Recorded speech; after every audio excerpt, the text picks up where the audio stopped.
my name is Lauren Holloway, and I'm going to be talking about how mental health affects college students.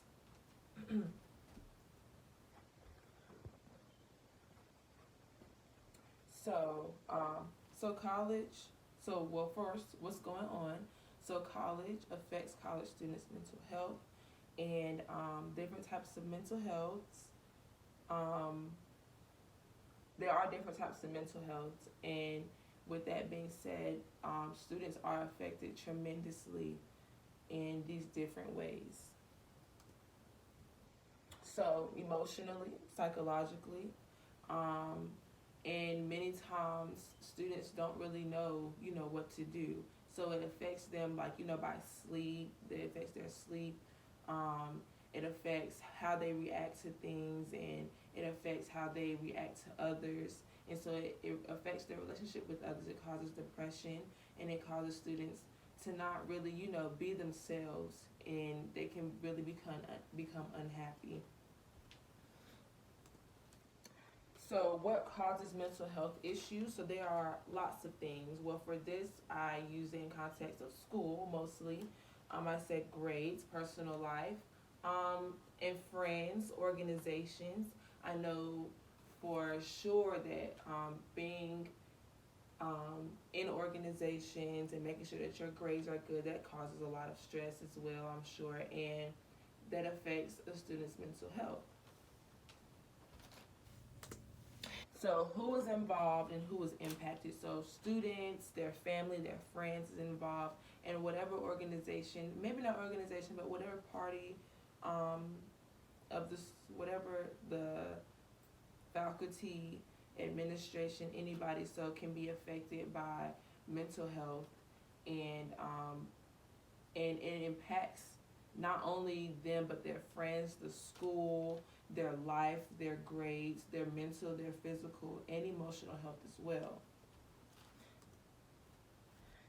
Um, so how might the environment, your society, or no, well, healthcare, um, the healthcare in general, how might they be affected? And so we know students can get very, very overwhelmed and just give up. So that can affect the college, and their money, the campuses, financial beings, the students' financial, like financial aid and things like that. Um, it can cause students to start doing drugs, drinking alcohol, just being so stressed, and that can cause a problem in their society and with the people that they are around as well. So nurses and other healthcare professionals, so they should, I feel, nurses and, well, other healthcare professionals in general are mostly there to inform. They should be there to inform and be there for the students whenever they are going through things. I know that a lot of students, like me for example, did not know how important, very, very important. I knew it was important, but I didn't know how much it will affect you. So how important it is to keep your mental health up, keep yourself, you know, up and alert, and to make sure that everything within yourself is all right. So just basically to educate yourself, and I feel like that the healthcare professionals are supposed to educate students, because there are a lot of students out here that do not know how important your mental health is. And you come to college from home and you're a certain way, not that it's bad, but people are different, and you come and expecting it to be one way, but it's so many things can happen in one semester. And so just to allow students to know, so I feel like information and being able to be there for the students is where the nurses and the other healthcare professionals are coming in. So college and college students. So people say that college, is the best 4 years of your life.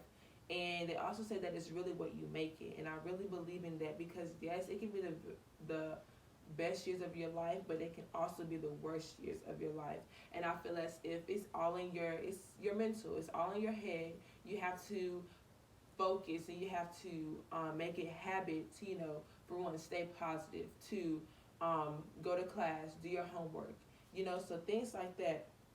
So being able to keep mental stability, having mental stability and being able to execute all those good habits so that your mental health is good.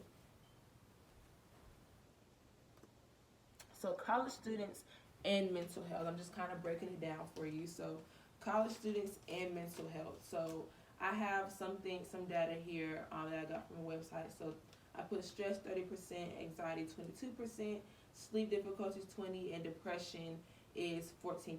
So this is just showing how many students struggle with these things in these different categories. It's not as a total, I'm sure, but just so you guys can see that, for one, this is really real. People really do have anxiety. People really do stress, and people really do go through depression while they're in school.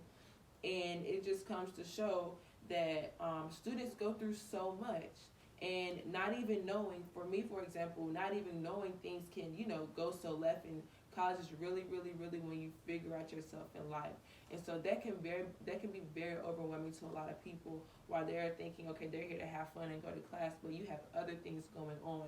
You're growing and you're changing, and different things are happening at the same time. And not only are you dealing with things at school, but you're dealing with things at home and with yourself. You're battling with yourself. And as a lot of people say, we are our own enemies. And so we're just dealing with so many things. So we just have to try to keep our mental health at its best. So campus as a whole. Yes. Campus as a whole.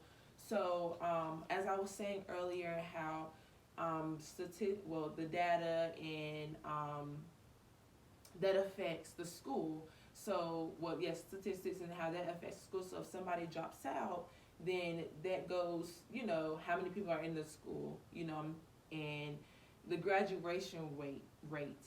So you want to make sure that your students or the students in the campus are getting that, 100% mental health, checks.